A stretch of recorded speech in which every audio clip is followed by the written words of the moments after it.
जय श्री कृष्णा। धारा चैनल पर आप सभी का स्वागत है। श्रीमद् भागवत पुराण में आपने जाना कि किस प्रकार दोनों असुरों हिरण्यकशिपु और हिरण्याक्ष का सभी देवी देवताओं और संपूर्ण संसार को त्रास देना और हिरण्याक्ष का भगवान वाराह से समुद्र के भीतर युद्ध करना। आशा करती हूँ कि इससे पहले के सभी अध्याय आपने ध्यानपूर्वक श्रवण किए होंगे। इससे आपका कथा प्रवाह बना रहता है और श्रवण करने वाले को पूर्ण फल की प्राप्ति होती है। आज हम तृतीय स्कंद का 19 और 20वां अध्याय श्रवण करेंगे। आइए कथा आरंभ करते हैं। 19वां अध्याय, हिरण्याक्ष का वध। मैत्रेय जी कहते हैं, विदुर जी, ब्रह्मा जी के ये कपट रहित अमृतमय वचन सुनकर भगवान ने उनके भोलेपन पर मुस्कुराकर अपने प्रेम पूर्ण कटाक्ष के द्वारा उनकी प्रार्थना स्वीकार कर ली। फिर उन्होंने झपटकर अपने सामने निर्भय विचरते हुए शत्रु की ठुड्डी पर गदा मारी, किंतु हिरण्याक्ष की गदा से टकराकर वह गदा भगवान के हाथ से छूट गई और चक्कर काटती हुई जमीन पर गिरकर सुशोभित हुई। किंतु यह बड़ी अद्भुत सी घटना हुई। उस समय शत्रु पर वार करने का अच्छा अवसर पाकर भी हिरण्याक्ष ने उन्हें निरस्त्र देखकर युद्ध धर्म का पालन करते हुए उन पर आक्रमण नहीं किया। उसने भगवान का क्रोध बढ़ाने के लिए ही ऐसा किया था। गदा गिर जाने पर और लोगों का हाहाकार बंद हो जाने पर प्रभु ने उसकी धर्म बुद्धि की प्रशंसा की और अपने सुदर्शन चक्र का स्मरण किया। चक्र तुरंत ही उपस्थित होकर भगवान के हाथ में घूमने लगा, किंतु वे अपने प्रमुख पार्षद दैत्यधम हिरण्याक्ष के साथ विशेष रूप से क्रीड़ा करने लगे। उस समय उनके प्रभाव को न जानने वाले देवताओं के ये विचित्र वचन सुनाई देने लगे। प्रभो, आपकी जय हो, इसे और न खेलाइए, शीघ्र ही मार डालिए। जब हिरण्याक्ष ने देखा कि कमल दल लोचन श्री हरि उसके सामने चक्र लिए खड़े हैं, तब उसकी सारी इंद्रियां क्रोध से तिलमिला उठीं और वह लंबी सांसें लेता हुआ अपने दांतों से होठ चबाने लगा। उस समय वह तीखी दाढ़ों वाला दैत्य अपने नेत्रों से इस प्रकार उनकी ओर घूरने लगा मानो वह भगवान को भस्म कर देगा। उसने उछलकर, ले, अब तू नहीं बच सकता, इस प्रकार ललकारते हुए श्री हरि पर गदा से प्रहार किया। साधु स्वभाव विदुर जी, यज्ञ मूर्ति श्री वराह भगवान के शत्रु के देखते देखते लीला से ही अपने बाएं पैर से उसकी वह वायु के समान वेग वाली गदा पृथ्वी पर गिरा दी और उससे कहा, अरे दैत्य, तू मुझे जीतना चाहता है, इसलिए अपना शस्त्र उठा ले और एक बार फिर वार कर। भगवान के इस प्रकार कहने पर उसने फिर गदा चलाई और बड़ी भीषण गर्जना करने लगा। गदा को अपनी ओर आते देखकर भगवान ने जहाँ खड़े थे वहीं से उसे आते ही अनायास इस प्रकार पकड़ लिया जैसे गरुड़ सांपों को पकड़ ले। अपने उद्यम को इस प्रकार व्यर्थ हुआ देख उस महादैत्य का घमंड ठंडा पड़ गया और उसका तेज नष्ट हो गया। अब की बार भगवान के देने पर उसने उस गदा को लेना ना चाहा, किंतु जिस प्रकार कोई ब्राह्मण के ऊपर निसफल अभिचार करे, मूठ आदि चलाए, वैसे ही उसने श्री यज्ञ पुरुष पर प्रहार करने के लिए एक प्रज्वलित अग्नि के समान लपलपाता हुआ त्रिशूल लिया। महाबली हिरण्याक्ष का अत्यंत वेग से छोड़ा हुआ वह तेजस्वी त्रिशूल आकाश में बड़ी तेजी से चमकने लगा। तब भगवान ने उसे अपनी तीखी धार वाले चक्र से इस प्रकार काट डाला जैसे इंद्र ने गरुड़ जी के छोड़े हुए तेजस्वी पंख को काट डाला था। भगवान के चक्र से अपने त्रिशूल के बहुत से टुकड़े हुए देखकर उसे बड़ा क्रोध हुआ। उसने पास आकर उनके विशाल वक्ष स्थल पर, जिस पर श्रीवत्स का चिन्ह सुशोभित है, कसकर घूंसा मारा और फिर बड़े जोर से गरजकर अंतर्ध्यान हो गया। विदुर जी, जैसे हाथी पर पुष्पमाला की चोट का कोई असर नहीं होता, इस प्रकार घूंसा मारने से भगवान आदि वाराह तनिक भी टस से मस नहीं हुए। तब वह महामायावी दैत्य मायापति श्री हरि पर अनेक प्रकार की मायाओं का प्रयोग करने लगा, जिन्हें देखकर सभी प्रजा बहुत डर गई और समझने लगी कि अब संसार का प्रलय होने वाला है। बड़ी प्रचंड आंधी चलने लगी, जिसके कारण धूल से सब ओर अंधकार छा गया। सब ओर से पत्थरों की वर्षा होने लगी, जो ऐसे जान पड़ते थे मानो किसी क्षेप यंत्र से फेंके जा रहे हों, अर्थात गुलेल से फेंके जा रहे हों। बिजली की चमचमाहट और कड़क के साथ बादलों के घिर आने से आकाश में सूर्य, चंद्र आदि ग्रह छिप गए और उनसे निरंतर पीप, केश, रुधिर, विष्ठा, मूत्र और हड्डियों की वर्षा होने लगी। विदुर जी, ऐसे ऐसे पहाड़ दिखाई देने लगे जो तरह तरह के अस्त्र शस्त्र बरसा रहे थे। हाथ में त्रिशूल लिए बाल खोले राक्षसियां दिखने लगीं। बहुत से पैदल, घुड़सवार, रथी और हाथियों पर चढ़े सैनिकों के साथ आतताई यक्ष राक्षसों का मारो मारो, काटो काटो ऐसा अत्यंत क्रूर और हिंसामय कोलाहल सुनाई देने लगा। इस प्रकार प्रकट हुए उस आसुरी माया जाल का नाश करने के लिए यज्ञमूर्ति भगवान वाराह ने अपना प्रिय सुदर्शन चक्र छोड़ा। अपना माया जाल नष्ट हो जाने पर वह दैत्य फिर भगवान के पास आया। उसने उन्हें क्रोध से दबाकर चूर चूर करने की इच्छा से भुजाओं में भर लिया, किंतु देखा कि वे तो बाहर ही खड़े हैं। अब वह भगवान को वज्र के समान कठोर मुक्कों से मारने लगा। तब इंद्र ने जैसे वृत्रासुर पर प्रहार किया था, उसी प्रकार भगवान ने उसकी कनपटी पर एक तमाचा मारा। विश्व विजयी भगवान ने यद्यपि बड़ी उपेक्षा से तमाचा मारा था, तो भी उसकी चोट से हिरण्याक्ष का शरीर घूमने लगा। उसके नेत्र बाहर निकल आए तथा हाथ, पैर और बाल छिन्न भिन्न हो गए और वह निष्प्राण होकर आंधी से उखड़े हुए विशाल वृक्ष के समान पृथ्वी पर गिर पड़ा। हिरण्याक्ष का तेज अब भी मलिन नहीं हुआ था। उस कराल दाढ़ों वाले दैत्य को दांतों से होठ चबाते पृथ्वी पर पड़ा देख वहां युद्ध देखने के लिए आए हुए ब्रह्मादि देवता उसकी प्रशंसा करने लगे कि अहो, ऐसी अलभ्य मृत्यु किसको मिल सकती है। अपनी मिथ्या उपाधि से छूटने के लिए जिनका योगी जन समाधि योग के द्वारा एकांत में ध्यान करते हैं, उन्हीं के चरण प्रहार से उनका मुख देखते देखते इस दैत्यराज ने अपना शरीर त्याग दिया। ये हिरण्याक्ष और हिरण्यकश्यपु भगवान के ही पार्षद हैं। इन्हें श्रापवश यह अधोगति प्राप्त हुई है। अब कुछ जन्मों में ये फिर अपने स्थान पर पहुंच जाएंगे। देवता लोग कहने लगे, प्रभो, आपको बारंबार नमस्कार है। आप संपूर्ण यज्ञों का विस्तार करने वाले हैं तथा संसार की स्थिति के लिए शुद्ध सतोमय मंगल विग्रह प्रकट करते हैं। बड़े आनंद की बात है कि संसार को कष्ट देने वाला यह दुष्ट दैत्य मारा गया। अब आपकी चरणों की भक्ति के प्रभाव से हमें भी सुख शांति मिल गई। मैत्रेय जी कहते हैं, विदुर जी, इस प्रकार महापराक्रमी हिरण्याक्ष का वध करके भगवान आदि वाराह अपने अखंड आनंदमय धाम को पधार गए।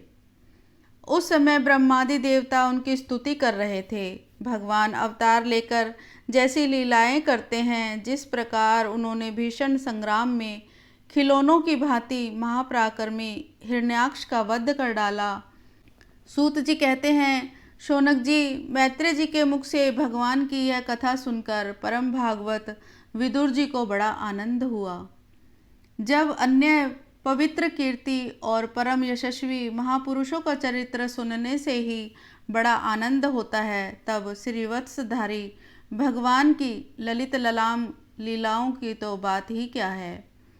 जिस समय ग्रह के पकड़ने पर गजराज प्रभु के चरणों का ध्यान करने लगे और उनकी हथनियाँ दुख से चिंघाड़ने लगीं, उस समय जिन्होंने उन्हें तत्काल दुख से छुड़ाया और जो सब ओर से निराश होकर अपनी शरण में आए हुए सरल हृदय भक्तों से सहज में ही प्रसन्न हो जाते हैं, किंतु दुष्ट पुरुषों के लिए अत्यंत दुराराध्य हैं, उन पर जल्दी प्रसन्न नहीं होते। उन प्रभु के उपकारों को जानने वाला ऐसा कौन पुरुष है जो उनका सेवन ना करेगा। शौनक आदि ऋषियों, पृथ्वी का उद्धार करने के लिए वराह रूप धारण करने वाले श्री हरि की इस हिरण्याक्ष वध नामक परम अद्भुत लीला को जो पुरुष सुनता, गाता या अनुमोदन करता है वह ब्रह्म हत्या जैसे घोर पाप से भी सहज में ही छूट जाता है। यह चरित्र अत्यंत पुण्यप्रद, परम पवित्र, धन और यश की प्राप्ति कराने वाला, आयुवर्धक और कामनाओं की पूर्ति कराने वाला तथा युद्ध में प्राण और इंद्रियों की शक्ति बढ़ाने वाला है। जो लोग इसे सुनते हैं उन्हें अंत में श्री भगवान का आश्रय प्राप्त होता है।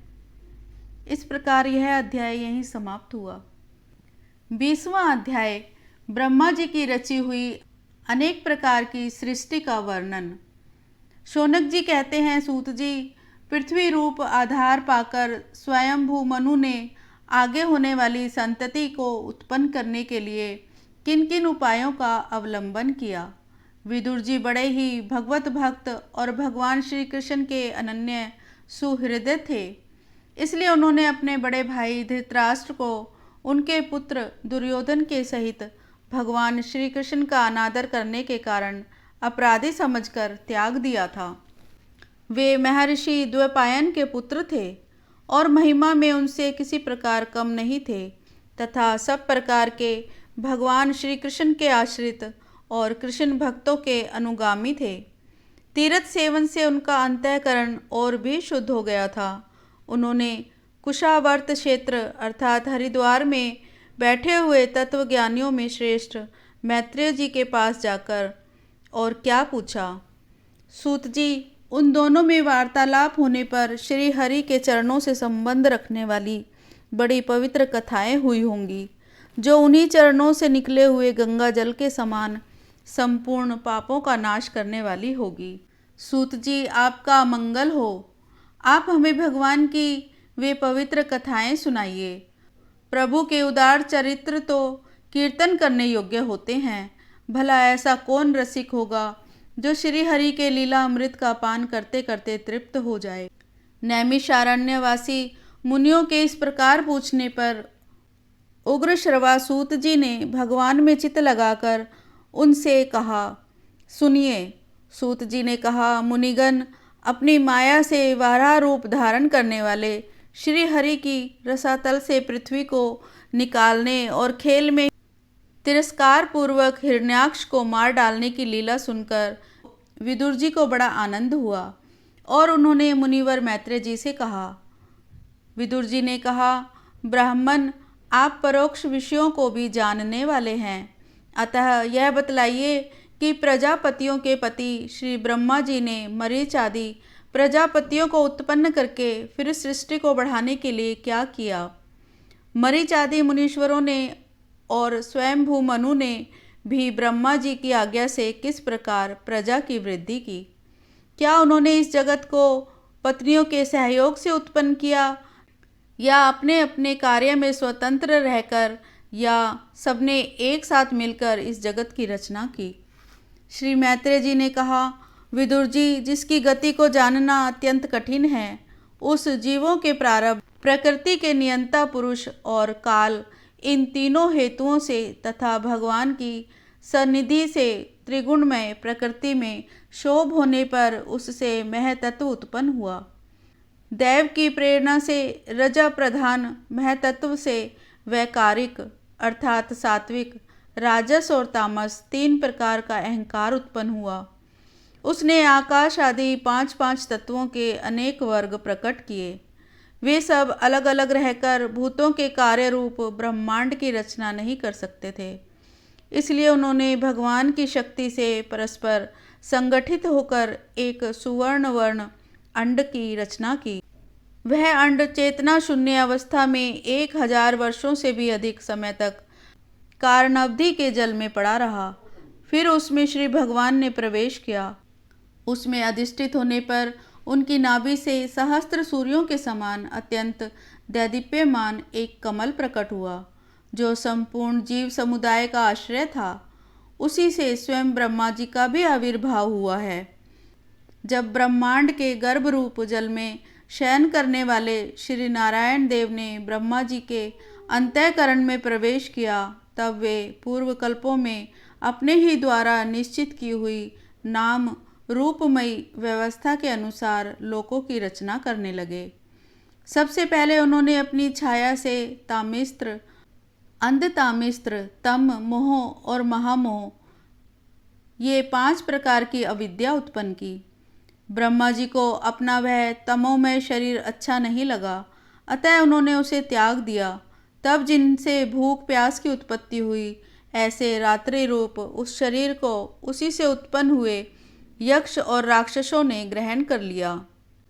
उस समय भूख प्यास से अभिभूत होकर वे ब्रह्मा जी को खाने के लिए दौड़ पड़े और कहने लगे, इसे खा जाओ, इसकी रक्षा मत करो, क्योंकि वे भूख प्यास से व्याकुल हो रहे थे। ब्रह्मा जी ने घबराकर उनसे कहा, अरे यक्ष राक्षसों, तुम मेरी संतान हो, इसलिए मुझे भक्षण मत करो, मेरी रक्षा करो। उनमें से जिन्होंने कहा खा जाओ वे यक्ष हुए, जिन्होंने कहा रक्षा मत करो वे राक्षस कहलाए। फिर ब्रह्मा जी ने सात्विकी प्रभा से दैदीप्यमान होकर मुख्य मुख्य देवताओं की रचना की। उन्होंने क्रीड़ा करते हुए ब्रह्मा जी के त्यागने पर उनका वह दिन रूप प्रकाश में शरीर ग्रहण कर लिया। इसके पश्चात ब्रह्मा जी ने अपने जगन देश से कामासक्त असुरों को उत्पन्न किया। फिर उन निर्लज असुरों को अपने पीछे लगा देख भयभीत और क्रोधित होकर बड़े जोर से भागे। तब उन्होंने भक्तों पर कृपा करने के लिए उनकी भावना के अनुसार दर्शन देने वाले शरणागत वत्सल वरदायक श्री हरि के पास जाकर कहा, परमात्मन मेरी रक्षा कीजिए, मैंने तो आपकी ही आज्ञा से प्रजा उत्पन्न की थी, किंतु यह तो पाप में प्रवृत्त होकर मुझको ही तंग करने चली है। नाथ, एकमात्र आप ही दुखी जीवों का दुख दूर करने वाले हैं, और जो आपकी चरण शरण में नहीं आते उन्हें दुख देने वाले भी एकमात्र आप ही हैं। प्रभु तो प्रत्यक्षवत सबके हृदय की जानने वाले हैं। उन्होंने ब्रह्मा जी की आतुरता देखकर कहा, तुम अपने इस काम कुलुषित शरीर को त्याग दो। भगवान के यूँ कहते ही उन्होंने वह शरीर भी छोड़ दिया। ब्रह्मा जी का छोड़ा हुआ शरीर एक सुंदरी स्त्री संध्या देवी के रूप में परिणित हो गया। इस प्रकार उनको बुद्धि दैत्यों ने स्त्री रूपिणी संध्या के विषय में तरह तरह के तर्क वितर्क करके फिर उसका बहुत आदर करते हुए प्रेम पूर्वक कहा, सुंदरी तुम कौन हो और किसकी पुत्री हो? भामिनी, यहाँ तुम्हारे आने का क्या प्रयोजन है? तभी ब्रह्मा जी ने गंभीर भाव से हंसकर अपनी कांतिमय मूर्ति से, जो अपने सौंदर्य को मानो आप ही आस्वादन करती थी, गंधर्व और अप्सराओं को उत्पन्न किया। उन्होंने चंद्रिका रूप अपने उस कांतिमय प्रिय शरीर को त्याग दिया। उसी को विश्वावसु आदि गंधर्वों ने प्रसन्नता पूर्वक ग्रहण किया। इसके पश्चात भगवान ब्रह्मा ने अपनी तंद्रा से भूत पिशाच उत्पन्न किए। उन्हें दिगंबर और बाल बिखरे देख उन्होंने आंखें मूंद ली। ब्रह्मा जी के त्यागे हुए उस जम्भाई रूप शरीर को भूत पिशाचों ने ग्रहण किया। इसी को निद्रा भी कहते हैं, जिससे जीवों की इंद्रियों में शिथिलता आती देखी जाती है। यदि कोई मनुष्य झूठे मुंह सो जाता है तो उस पर भूत पिशाच आदि आक्रमण करते हैं, उसी को उन्माद कहते हैं।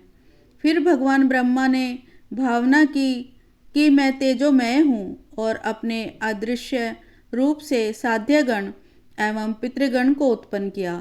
पितरों ने अपनी उत्पत्ति के स्थान उस अदृश्य शरीर को ग्रहण कर लिया। इसी को लक्ष्य में रखकर पंडित जन श्राद्ध आदि के द्वारा पितर और साध्य गणों को क्रमशः पिंड और हव्य अर्पण करते हैं। अपनी तिरोधान शक्ति से ब्रह्मा जी ने सिद्ध और विद्याधरों की सृष्टि की और उन्हें अपना वह अंतर्धान नामक अद्भुत शरीर दिया। एक बार ब्रह्मा जी ने अपना प्रतिबिंब देखा, तब अपने को बहुत सुंदर मानकर उस प्रतिबिंब से किन्नर और किम पुरुष उत्पन्न किए। उन्होंने ब्रह्मा जी के त्याग देने पर उनका वह प्रतिबिंब शरीर ग्रहण किया। इसीलिए ये सब उषा काल में अपनी पत्नियों के साथ मिलकर ब्रह्मा जी के गुण कर्म आदि का गुणगान किया करते हैं। एक बार ब्रह्मा जी सृष्टि की वृद्धि न होने के कारण बहुत चिंतित होकर हाथ पैर आदि अवयवों को फैलाकर लेट गए। फिर क्रोधवश उस भोगमय शरीर को त्याग दिया। उससे जो बाल झड़कर गिरे वे अही हुए तथा उसके हाथ पैर सिकोड़कर चलने से क्रूर स्वभाव सर्प और नाग हुए, जिनका शरीर फण रूप से कंधे के पास बहुत फैला होता है। एक बार ब्रह्मा जी ने अपने को कृतकृत्य सा अनुभव किया। उस समय अंत में उन्होंने अपने मन से मनुओं की सृष्टि की। ये सब प्रजा की वृद्धि करने वाले हैं। मनस्वी ब्रह्मा जी ने उनके लिए अपना पुरुष आकार शरीर त्याग दिया। मनुओं को देखकर उनसे पहले उत्पन्न हुए देवता गंधर्व आदि ब्रह्मा जी की स्तुति करने लगे। वे बोले, विश्वकर्ता ब्रह्मा जी, आपके यह मनुओं की सृष्टि बड़ी ही सुंदर है। इसमें अग्निहोत्र आदि सभी कर्म प्रतिष्ठित हैं। इसकी सहायता से हम भी अपना अन्न ग्रहण कर सकेंगे।